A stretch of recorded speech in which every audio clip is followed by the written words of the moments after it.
Baby food স্যারালেক বানানোর জন্য আমি এই চামচে সমস্ত উপাদানগুলোকে পাঁচ চামচ করে নিয়েছি।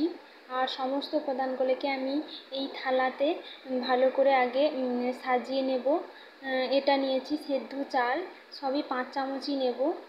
আর 1 চামচ, 2 চামচ, 3 চামচ নিয়েছি, 4 চামচ, 5 চামচ।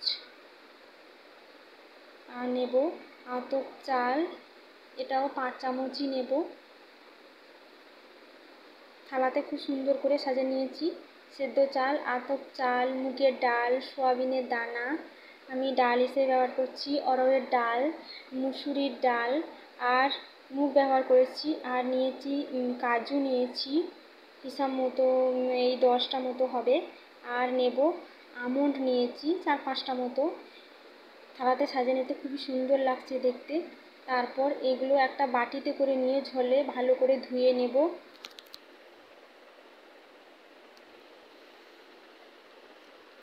খুব ভালো করে ধুয়ে নিতে হবে যাতে নোংরা না থাকে।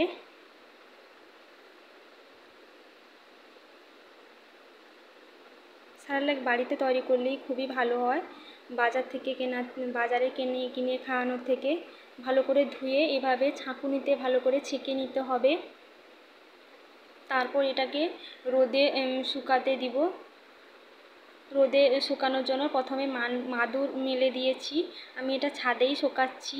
তারপর একটা ওড়না নিয়েছি, ওড়নাটাকে মেলিয়ে তারপর সমস্ত উপাদানগুলো খুবই মিহি করে রোদে শুকাতে দিয়ে দেব।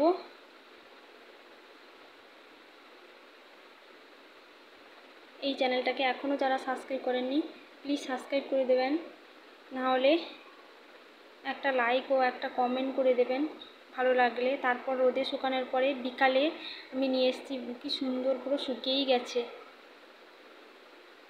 তারপর কড়াতে সব উপাদানগুলোকে খুবই কম আঁচে ভাজতে হবে। আস্তে আস্তে, একদম বেশি আঁচে ভাজা যাবে না, খুবই কম আঁচে আস্তে আস্তে ভাজতে হবে।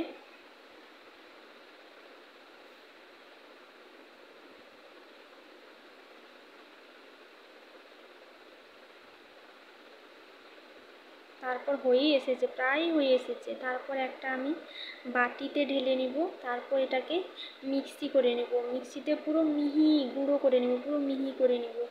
মিক্সিতে নিয়ে নিলাম, একটু ঠান্ডা হলেই মিক্সি করতে হবে। তারপর মিক্সি করার পরে আবার বাটিতে নিয়ে নিয়েছি। তারপর কৌটোতে সংরক্ষণ করে রাখতে হবে। তারপর আমি তৈরি করাও দেখিয়ে দিচ্ছি। একটা খুলিতে জল গরম দিয়ে দুধ দিয়ে দিব, যে কোনো ধরনের দুধ নিলেই হবে। আমি এখানে ডেক্সোল্যাক ব্যবহার করছি। তারপর 2 চামচ মতো স্যারালেক নিয়ে নিয়েছি। তারপর একটু গুলিয়ে একটুক্ষণ 2-3 মিনিট ফোটাতে হবে। তারপর রেডি হয়ে যাবে আমার স্যারালেক বেবি